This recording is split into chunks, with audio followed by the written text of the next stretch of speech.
ഷാഫി ചാലിയൻ.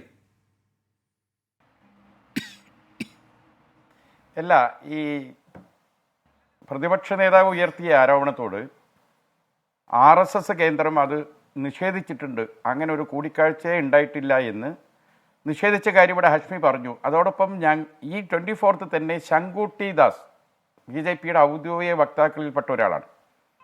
അദ്ദേഹം പറഞ്ഞു, വെല്ലുവിളിച്ചു, RSS അത് നിഷേധിച്ചിട്ടുണ്ടെന്ന് പറഞ്ഞു. അതവിടെ പോട്ടെ. ഞാൻ BJPയുടെ പ്രതിനിധിനോട് ഒരു ചോദ്യം അങ്ങോട്ട് വിനീതമായി ചോദിക്കട്ടെ. എന്തിനാണ് നിങ്ങളുടെ പ്രകാശ് ജാവ്ദേക്കർ EP ജയരാജൻ താമസിക്കുന്ന അയാളുടെ ഫ്ലാറ്റിലേക്ക് എന്തിനാണ് പോയത്? മകന് പെണ്ണ് ചോദിച്ച് പോയതാണോ? അതൊന്ന് താങ്കൾ വ്യക്തമാക്കുക. ഇപ്പോൾ ഇവിടെ ശബരിമലയുടെ കാര്യം പറഞ്ഞപ്പോൾ ഒരു കാര്യം നിങ്ങൾ കൂട്ടിച്ചേർത്തില്ല. പോലീസിന്റെ വിവാഹിതനാണ് ഷാഫി, വലിയ ആചാര ലംഘനം നടത്തിയത്. ആയിക്കോട്ടെ, അതായത് അയ്യപ്പ വിഗ്രഹത്തിന് നേരെ പൃഷ്ടിഭാഗം കാണിച്ചുകൊണ്ടാണ് മൈക്കെടുത്ത് സംസാരിച്ചത്.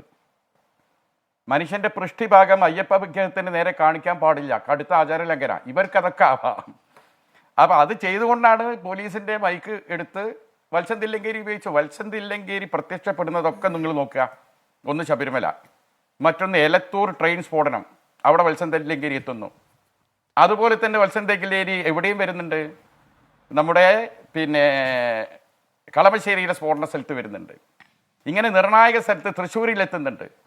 അദ്ദേഹം എത്തുമ്പോൾ സ്വാഭാവികമായിട്ടും പണ്ട് കുഞ്ഞനന്തനെ കുറിച്ച് പറഞ്ഞു തരും. എവിടെയെങ്കിലും ഒരു കുഞ്ഞനന്തൻ ഏതെങ്കിലും ഒരു സ്ഥലം പോലീസ് സ്റ്റേഷൻ പരിധിയിൽ ഒരു സന്ദർശിച്ചിട്ടുണ്ടെങ്കിൽ ഒരാഴ്ചക്കുള്ളിൽ അവിടെ ഒരു കൊല നടക്കും എന്ന് പറയുന്ന പോലെ തില്ലങ്കേരിയുടെ എല്ലാ വരവും സമഗ്രമായി പഠിച്ചാൽ അതിൻ്റെ പിന്നിൽ വലിയ അജണ്ട നമുക്ക് കാണാൻ സാധിക്കും. അതോടെ ചോദിച്ചത്, പ്രകാശ് ജാവ്ദേക്കർ എന്തിനാണ് EP ജയരാജനെ പോയി കണ്ടത് എന്ന ആ ചോദ്യത്തിന് പ്രിയപ്പെട്ട കൃഷ്ണദാസ് എന്ന നമ്മൾ പാനലിസ്റ്റിൻ്റെ മറുപടി കേൾക്കാൻ എനിക്ക് താല്പര്യമുണ്ട്.